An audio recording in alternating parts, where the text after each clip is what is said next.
Bon salut les amants, je recommence, 4 F a presque toujours tort, du épisode du 7 octobre 2020. Donc je vais faire les rubriques habituelles, hein, peut-être en ajoutant, donc, comme j'ai dit hier, la rubrique gadget. Donc je commence par ma petite prière, même si j'ai l'impression que c'est plus vraiment utile, hein, parce qu'il n'y a plus de coupure, mais bon, je continue quand même, hein. Oh Google, oh Internet, Internet, c'est quoi? Mais attends, je me souviens plus. Ah oui, Internet est grand et Google est son faux prophète et protège-moi de toute coupure intempestive de mes vidéos. Merci. Bon, attends, une note liminaire déjà. Donc je voulais dire que c'est vrai que j'ai l'air d'être un peu plus à l'aise, de me chier un peu moins dessus quand je fais les vidéos, parce que sans doute que c'est parce que j'ai moins de trucs. Je voulais dire des tas de trucs au début, quoi, donc c'était un peu confus dans ma tête, ça s'en mêlait, quoi. Donc là, ça va un peu mieux, quoi. Autre chose que je voulais dire sur moi hier, quand je parlais de moi hier, là, toute la vision de la France rayonnante que j'ai là, c'est la vision typique des mecs qui ont vécu en dehors de la métropole, parce que j'ai vécu dans les dom-toms quand j'étais enfant, quoi. Donc c'est un peu comme Villepin, quoi, une vision, la France gaulienne, quoi. Alors je me demande si j'ai pas aussi eu un nouveau mec qui a regardé la vidéo. Je sais pas, j'ai l'impression d'avoir eu deux vues. Enfin, je sais pas, c'est quand même bizarre, ça a baissé, hein, tout d'un coup. Donc bon, maintenant je parle un peu de des clashs, quoi. Parce que ça, c'est quand même le seul truc qui va m'attirer un peu un peu d'audience. Donc bon, j'ai reçu des milliers d'emails, quoi, comme dirait Tafingi, de mecs qui me demandent de faire des clashs, mais je vais peut-être, je crois que je vais faire un clash sur Johan Livernet, là. Bah, je sais pas si on se souvient de lui, quoi. Maintenant il est devenu hyper cato tradi, là. J'ai rien à dire si je disais ça pour rigoler.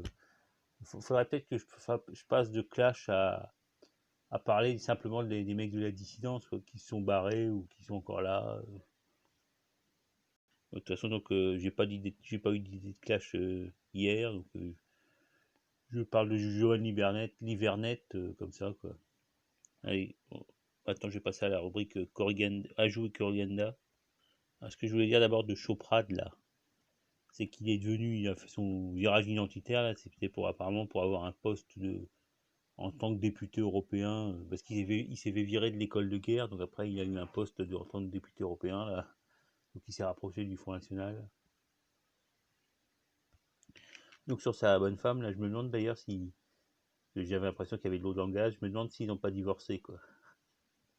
Oui, j'adore ma femme. Autre corrigenda, là, je parlais de Joe Biden, Joe Bidon, comme dit un mec sur RT, là. Donc Joe Biden et Clinton. Alors Clinton et la mère Lewinsky, là, qui était une agent de Sionart, quoi. Alors je me demande si c'est quand même pas lié à, si c'est pas lié à Epstein, quoi, son truc de chantage d'Epstein, là, du Mossad. Parce qu'après, on dit qu'il était dans l'avion de Epstein sur son île à la con, là. Donc ça doit être lié tout ça. D'ailleurs, c'est quand même salaud de dire que les Clinton, ils étaient ils étaient normaux avant de se faire niquer comme ça par le Mossad et tout, quoi. Donc après, ils ont dû faire un virage. Ça, c'est quand on fait chanter les mecs. Après, comme Philippe Val, quoi, le mec là, le, le pote de Robert Font, là, de je sais plus quoi Font, là, le pédophile. Donc quand les mecs on les fait chanter, après ils deviennent hyper violents, hyper dociles et hyper violents. C'est à peu près ce qui se passe, à mon avis, ce qui s'est passé pour Clinton. Clinton, le mari et la femme. Hillary Clinton qui a quand même été sacrément humiliée, quoi, la pauvre. Alors, je sais bien ce qu'elle a dit des saloperies et tout, mais c'était quand même, c'était commandé, quoi. Elle était obligée de le faire, quoi, j'ai l'impression. Ceci dit, des mecs soi-disant plus ou moins de gauche qui deviennent des salauds, ça se voit aussi, hein. Bon. Mais à mon avis, on les a quand même fait chanter un moment. Donc de là, ce qu'ils ont dit les mecs là contre Hillary Clinton, qu'elle était l'amante de Uma Thurman, là, je sais pas quoi, Uma Abedin, là, la frère musulman et tout, après qu'elle était cannibale et tout, c'est quand même allé loin, hein, c'était salaud, hein. Enfin, tu me diras, c'est la guerre, on va pas pleurer sur la mère Clinton, hein. Bon, mais on va pas pleurer sur elle, mais le fait de faire des trucs comme ça, des Trumpistes, là, c'est quand même qu'ils sont capables de mentir, quoi. Parce qu'il y a quand même eu des mensonges quelque part, hein. À propos de Trump, alors il paraît qu'il est sorti de l'hosto, là. Mais donc, ça va quoi. Au final, en fait, il ne devait pas y avoir d'un risque d'attentat parce il est sorti pédard. Alors j'ai vu les vidéos là sur RT, il a quand même l'air un peu fatigué, hein. Donc c'est vrai que l'hosto ça fatigue, et surtout quand t'as 74 piges. Mais bon, comme quoi le Covid, même si c'est pas grand chose, il y a quand même tu peux, surtout plus t'es vieux, plus c'est dangereux quoi. Voilà, bah, je crois que c'est à peu près tout comme Corrigan. Maintenant, je vais passer à la revue de web. Alors, l'autre truc que j'ai vu l'autre jour qui était intéressant, c'est dans Only, enfin, l'autre jour, hier, que j'ai vu sur Égalité et Réconciliation, c'est le magazine de Only Hebdo, là. Alors, c'était sur le Haut-Karabakh. Karabakh. Donc, alors, finalement, j'ai regardé l'étymologie, là. Donc, Kara, ça veut bien dire noir. Et Bar, apparemment, ça vient du persan qui veut dire jardin. Donc, c'est jardin noir. Alors Bar, ça fait penser aussi à Bagdad, le nom de Bagdad. Donc je sais pas ce que ça doit être. Comme il doit y avoir des tas de mots qui se prononcent Bar, hein. Donc faudrait que je regarde, mais je pense que c'est ça, hein. D'ailleurs, à propos de l'Iran, donc ouais, Oni Hebdo, ils disaient pas grand-chose. Enfin, ils avaient vraiment le point de vue hyper otanien, quoi. C'est-à-dire, c'est une attaque de l'OTAN contre la Russie et tout, hein. Donc je sais pas, moi. Je sais pas, j'ai l'impression quand même que comme j'ai dit, que Erdogan c'est un peu devenu l'homme lige des Russes depuis sa tentative de coup d'État contre lui là, et puis le S-400, Turkey Stream et tout. J'ai l'impression que le père Ardo là, il a pas toute la marge de manœuvre quoi. Alors il fait du bruit, ils font semblant de se disputer, mais sans doute ça doit être un super plan quoi. Mais il y en a peut-être qui pensent qu'il n'y a que Trump qui peut faire du billard à 15 bandes, mais apparemment Père Poutine il en fait aussi, hein. Mais je sais pas qui c'est qui est derrière cette histoire, hein. Je sais pas si ils ont le droit de se disputer jusqu'à un certain degré pour tant que ça sert les Russes quoi. Bon, c'est un peu l'idée que je me fais du truc, je sais pas, je m'en fous à la limite, comme je disais, je reprenais, j'avais été intéressé par la vie d'un mec qui avait passé sur RT, là, un mec qui s'appelait Thomas, je sais plus quoi. Donc après j'ai pas d'avis vraiment, ça se trouve, ils se battent vraiment, mais je voulais quand même dire qu'en fait, l'Azerbaïdjan indépendant, là, en fait, c'est l'Azerbaïdjan du Nord, hein. Parce qu'il y a une province d'Azerbaïdjan au nord de l'Iran, au sud de l'Azerbaïdjan. Donc c'est le pays, l'Azerbaïdjan est en fait coupé en deux, hein. Donc sans doute que dans l'Azerbaïdjan perse, il y a les Perses qui ont dû fuir quand les Turcs, les pseudo-Turcs ont envahi l'Azerbaïdjan. Donc c'est vrai que les Azéris, c'est bizarre, ils sont hyper pro-sionistes, mais en même temps ils sont chiites et tout, donc il y a toujours des espèces de... Ils se tiennent les Perses se tiennent peut-être par les couilles, je sais pas, hein. Ils peuvent les retourner à tout moment, un peu comme le Qatar, soi-disant, ils étaient hyper ennemis avec les Perses, et tout d'un coup ils deviennent potes. Bon, c'est des trucs à l'oriental, comme on dit, quoi. L'Orient compliqué. Quoi, le truc intéressant dans Oni Hebdo, c'est qu'il racontait que en fait, c'est Staline qui a créé le Karabakh, là, que dans un truc colonial divisé pour régner, on crée des régions qui coupent les pays entre eux, quoi, comme faisaient les Français comme faisaient les Français en Afrique, quoi. Donc, Staline, il faut rappeler, c'était quand même un Géorgien, il connaissait parfaitement la région et tout, hein. Donc il savait comment foutre la merde et tout, il s'y connaissait, il s'y connaît. En plus, non seulement c'était un Géorgien, mais en fait il était... alors c'est ça, les bolcheviks se sont fait avoir parce que Staline était le chef des régions au début de la révolution russe. Donc du coup, il a fait ses magouilles, là, puis il les a tous niqués à un moment, quoi. Ouais, c'est ce qu'on dit, hein. Moi je sais pas ce qui s'est passé, mais dans le même genre, ça fait penser aussi à Khrouchtchev, là, le mec, le chef de l'URSS des années 60-70. Alors lui, c'était un Ukrainien, donc c'est lui qui a donné la Crimée à l'Ukraine, la Crimée était russe, donc il l'a donné à l'Ukraine, l'Ukraine était juste une partie de l'URSS, quoi. Mais il a donné, donc il devait quand même avoir un plan, il devait savoir que ça allait un jour foutre la merde, quoi. Donc il a donné la Crimée à l'Ukraine. Du coup, c'est pour ça que la Russie a loué la Crimée et Sébastopol, la base de Sébastopol, là, pendant des années, ils payaient à l'Ukraine du fric pour pouvoir louer leur base navale. Puis après, bon, ils l'ont repris, quoi.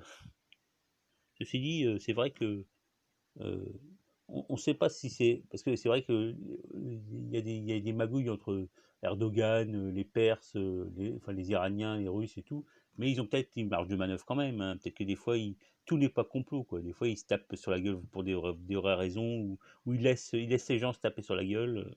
À mon avis, c'est plutôt ça, quoi. Ils essayent de profiter de toute situation, même si par ailleurs, ils sont alliés, quoi. D'ailleurs, j'avais fait un article avant même la crise iranienne, la crise libyenne et tout, avant, parce que j'ai arrêté mon blog après, hein, mais j'avais fait un article disant que Erdogan était bien con de pas s'allier avec les Russes et de continuer à lécher le cul des Yankees, quoi. Alors que tous les intérêts économiques qu'il avait avec, et finalement c'est vrai, quoi, c'est ce qu'il a fini par faire, hein. Avec le coup d'état manqué, ça l'a aidé à choisir, quoi. Enfin, il n'a pas vraiment choisi, mais il est ambigu, quoi. C'est vrai qu'il a une posture quelque part gaulienne, quoi. Ouais, c'est ça, entre je suis ni à l'est ni à l'ouest, hein. D'ailleurs, c'était aussi apparemment la posture de l'Iran après la révolution iranienne, quoi. Donc bon, maintenant je passe d'autres nouvelles actu du web là. Donc sur la cause du peuple là, le truc de Jean Séric machin truc là, j'ai vu un article comme quoi les Rothschild auraient acheté les brevets du Covid en 2015, je sais pas quoi, en 2017.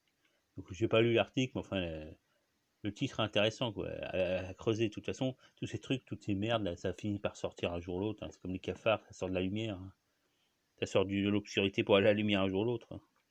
Dans le même genre enfin une autre nouvelle, il y a aussi un truc sur il y aurait des Russes qui livreraient des nouveaux S-400 en Turquie, et peut-être même à l'Iran, quoi. Alors les S-400, si, ça y allait, la propagande. On disait, ouais, les Turcs vont trahir et tout, mais en fait, c'est des mensonges, quoi. À la limite, c'est presque de la propagande à l'ancienne, quoi. Ça fait une bouffée de nostalgie. Mais bon, finalement, ils doivent pas du tout trahir. Les Russes ont dû avoir des putains de garanties, quoi. Et donc, s'ils les livrent en Iran aussi, ça changerait. Bon, ils vont peut-être faire un truc comme en Syrie, quoi. De faire semblant de pas vraiment les livrer. On est des S-300 modifiés. C'est ce qu'ils ont dit pour la Syrie. Sinon, à peu près tout le monde joue au con, hein. Les Américains aussi, ces connards de Yankees, ils font semblant que leurs armes ont des accidents et tout, qu'ils sont faibles. Tout ça, c'est de la propagande. Puis aussi, dans le même genre, il y a aussi l'attaque contre Beyrouth, là, le port de Beyrouth. Là, à la limite, je pensais, là, c'est vraiment une espèce de nouvel type de guerre, presque à la limite de l'intelligence, quoi, de la subtilité par rapport à ce qu'il y avait avant, quoi. Une attaque contre le Hezbollah, mais niveau presque intelligent, quoi. Ceci dit, personne n'est dupe, hein. Alors bon, maintenant, je vais passer peut-être à la rubrique culture. Donc, je voulais dire déjà que bon, j'écoute une chaîne équatorienne là, de musique quechua, qui s'appelle attendez, Big Melody Record. Alors, moi, je crois qu'ils étaient sympas, mais c'est vrai que bon, le problème en Amérique latine, c'est quand même l'évangélisme sioniste, quoi. Donc là, je trouve qu'il y a ça fait 2 clips que je vois où ils parlent de Sion. Donc, bon, je m'en fous parce que c'est juste pour écouter la musique. Mais bon, ça, c'est quand même gênant, quoi, hein. Je crois qu'ils étaient cathos, moi, les mecs. Ceci dit, ils sont surtout, à mon avis, vénères, quoi. Les Quechua, ils ont eu dans le baba, là. Alors, peut-être qu'ils ont gagné un peu avec le catholicisme, c'est peut-être l'humanisme, c'est peut-être ça change du chamanisme cruel que beaucoup de populations de l'Amérique latine avaient, quoi. Mais bon, quand même, quoi. À mon avis, ils sont surtout vénères, quoi. Donc, ensuite, question musique. Alors, ce coup-ci, je vais parler peut-être de Jean-Roger Cossimon, le chanteur français, là, le poète chanteur français. Alors, Jean-Roger Cossimon, c'est lui qui écrivait là, beaucoup de chansons de Léo Ferré, quoi. Dans Le Temps du Tango, Monsieur William, des trucs comme ça. Donc, c'est Jean-Roger Cossimon qui les écrit, quoi, en fait. C'était un mec, c'était un peu l'anarchisme à l'ancienne, quoi. Surtout antimilitariste et tout. Alors, c'était un des rares mecs qui était à l'enterrement de Céline, faut quand même le savoir, hein. Donc, qui quand même devait être pote avec Céline, hein. Deux chansons que je vais mettre en commentaire. Là, il y a les cœurs purs, ça est super cette chanson, hein. Donc les cœurs purs, ça c'est quand même comme chanson, c'est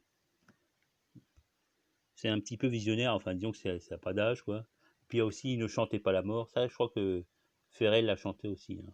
Alors moi, je préfère les interprétations de Jean-Roger Cossimon, quoi. Toujours un peu comique, rigolarde, mais en même temps sérieuse. Ça mêle la tristesse et la gravité et la légèreté, quoi. De toute façon, vous cherchez Jean-Roger Cossimon sur YouTube, vous allez trouver, hein. Donc je l'écrirai en commentaire pour. Le nom, c'est comme ça se prononce, hein, comme on dit. Donc, autre sujet, parce que là, il y a l'émission de Tadei, là, elle passe sa version culturelle. Enfin, ils disent culturel, c'est vrai que comme c'est culturel, je le mets dans culture, mais en l'occurrence, c'est jamais vraiment culturel, quoi. Là, par exemple, il invite un économiste qui parle du Covid-19 et tout. Donc, j'ai regardé le début, bon, ça n'a pas l'air inintéressant, mais j'ai pas fini de regarder, quoi. Donc, c'est vrai que ces émissions, elles sont presque plus intéressantes que les trucs de débat politique et tout. Bon, parce qu'il y a un seul invité en général, quoi. Le truc qui était bien, c'était aussi le chanteur, là, le chanteur qui reprenait Bob Dylan, là, qui chantait San Francisco, je sais pas quoi, là, je sais plus son nom du coup. C'était intéressante comme émission, quoi. Bon, donc voilà, je vais peut-être passer maintenant à la rubrique suivante. Donc, je vais peut-être pas faire de rubrique langage, linguistique aujourd'hui. Alors, je vais faire par contre la rubrique gadget. Donc, j'ai initié cette rubrique en parlant quand même parce que j'avais fait la liste des chaînes YouTube que je regarde, donc là je vais reparler uniquement des chaînes de gadgets. Donc le truc que j'ai découvert un peu enfin, depuis des années, je cherchais sur Google gadget, je trouvais pas. Donc à un moment j'ai trouvé le site du Crazy Russian Hacker là. Taras Kuliakov, c'est un Russe qui a immigré aux États-Unis, enfin un Yankistan quoi, qui joue au plus Yankee que Yankee là. Alors on se demande si c'est un espion ou quoi. Donc bah, par contre il aime les gadgets quoi. Apparemment il était vraiment dans la galère et puis après il a fait des vidéos de pas de gadgets au début, il faisait des expériences là, pseudo-scientifiques. Donc il a eu beaucoup d'auditeurs et puis il s'est fait beaucoup de pognon quoi. Donc c'est le rêve américain quoi. Maintenant il doit être millionnaire et puis il achète des gadgets quoi, il les teste. Donc là elles sont bien ces chaînes quoi. Alors il y a de tout hein, mais bon, il change un peu des fois de centre d'intérêt en fonction de son humeur quoi. Là il faisait par exemple les fusils en balles pas caoutchouc là, les fusils airsoft là et tout. Il faisait les airsoft et puis il fait aussi beaucoup l'argent, les, les petits lingots d'argent et tout, donc les pièces d'argent aussi, c'est son truc. Donc ça c'est pour prévenir contre l'apocalypse et tout, il se fait du pognon quoi. Aussi, autre site de gadgets, alors là c'est vraiment le truc diabolique quoi. Bon je les mettrai en commentaire, hein. Donc c'est le site qui s'appelle EasyVid Wiki. Donc c'est un site mais bon ils font 10 gadgets à chaque vidéo quoi, et puis ils en publient tout le temps, hein. En plus, ils ont un site internet qui s'appelle pareil, EasyVid Wiki. Donc, c'est un site où il y a tous les trucs qui couvrent en version texte, quoi. Donc, c'est quand même. Le problème, c'est que c'est pas très hiérarchisé, quoi. C'est-à-dire, il fait des vidéos, enfin, il fait des top 10, mais on sait pas pourquoi le 10 est mieux que le 1, quoi. Enfin, mais c'est vraiment sidérant, quoi. Pour les mecs qui aiment les gadgets, quoi. Ça donne des tas d'idées. Donc, aussi, dans le genre gadget, il y a VAD19, qui est un site voilà, plutôt orienté malbouffe, truc comme ça quoi. Il fait de la bouffe un peu à l'américaine quoi, des bonbons, des trucs comme ça. Donc le truc à regarder c'est quand même l'émission White Elephant qui est un truc de jeu quoi. Ils se mettent tous les gars qui bossent à VAT19 font une petite émission quoi, c'est rigolo. Voilà donc alors peut-être que je parlerai des gadgets en proprement dit après un autre jour quoi. Là j'ai fait quand même une présentation des chaînes de gadgets.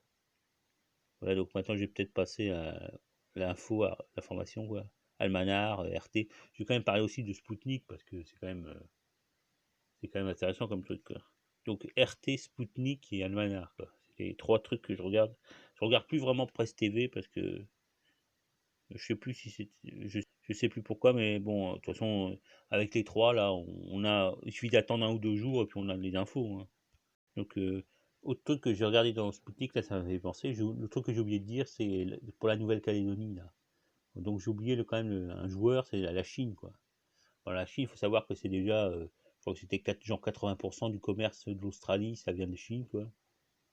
Donc, l'Australie, quelque part, même si c'est des fils de pute et de bagnards, quoi, et puis des génocideurs, c'est quand même des larbins, des Shintok, des Chinois, techniquement, quoi. Donc, en plus, bon, ils sont quand même plus anglais que les Yankees, quoi. C'est-à-dire qu'apparemment, il y a des antisionistes en Australie, quoi. D'ailleurs, Mel Gibson, c'est un Australien, je crois. Il est né en Australie, hein. Pour dire qu'il y a un petit côté Mel Gibson, quoi. Alors bon, ils sont encore dans le Commonwealth, quoi. Ils sont pas comme les Yankees, quoi. Autre truc à quoi j'ai pensé en lisant Sputnik, là, c'est il parlait des Peuls et des Dogons. Donc, là, je sais pas qui c'est qui avait fait le surge, là, avec des contrastes pour faire des massacres dans les pays, dans les villages Dogons et Peuls pour créer un espèce de truc de guerre, quoi. Ça doit être des mercenaires, je sais pas d'où. Donc là, ce que j'avais lu comme linguistiquement, c'est que les Dogons, bon, le Dogon, c'est une langue africaine, mais qui est un peu marginale, quoi. On sait pas trop elle est apparentée à quoi.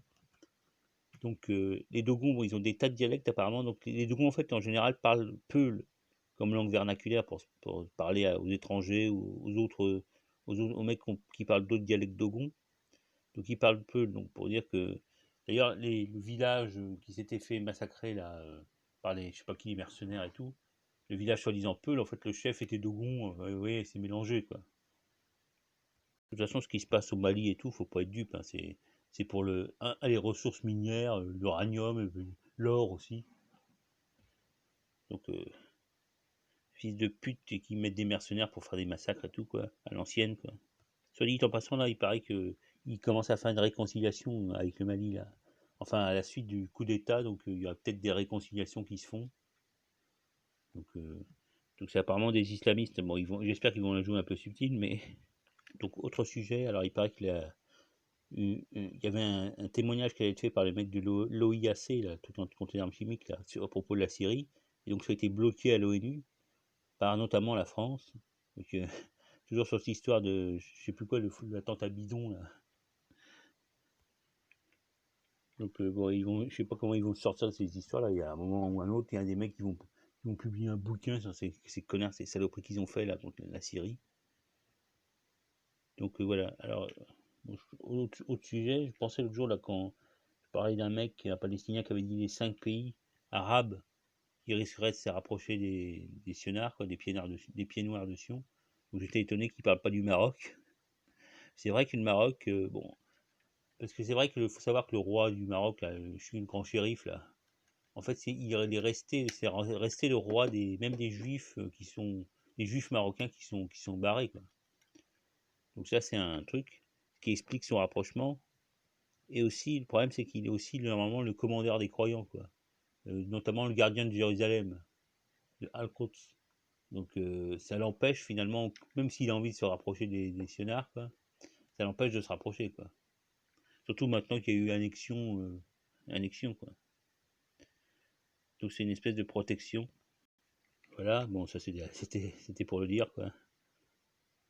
Donc ouais, maintenant je vais passer à un truc de RT, quoi. Bon, alors là, j'ai regardé que les articles, hein, j'ai pas regardé le journal complet, quoi.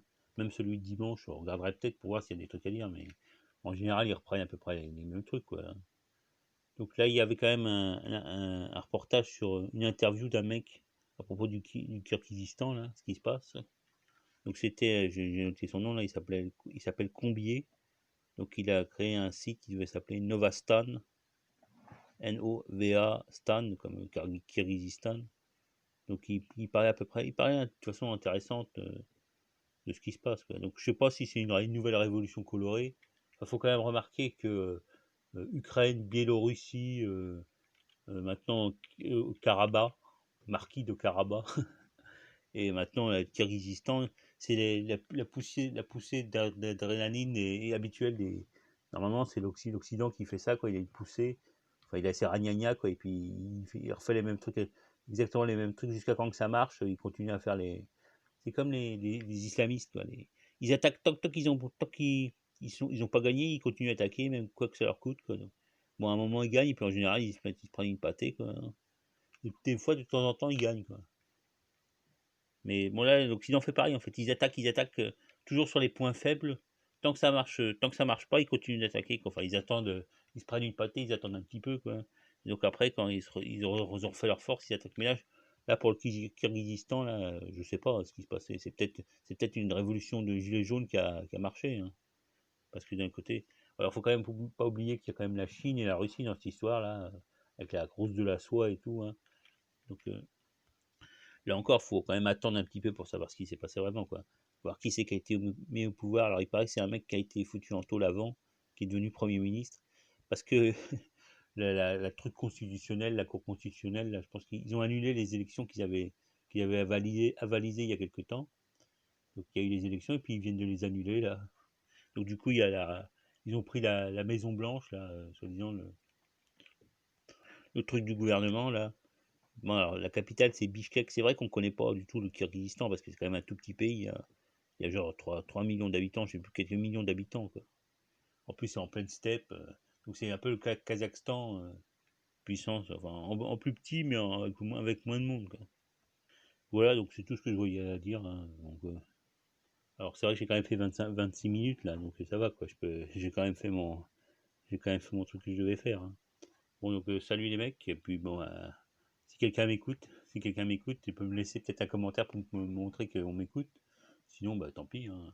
Ah si, je peux te dire comme d'habitude, pouce bleu les mecs, et laissez un commentaire, abonnez-vous. Donc allez, salut les mecs.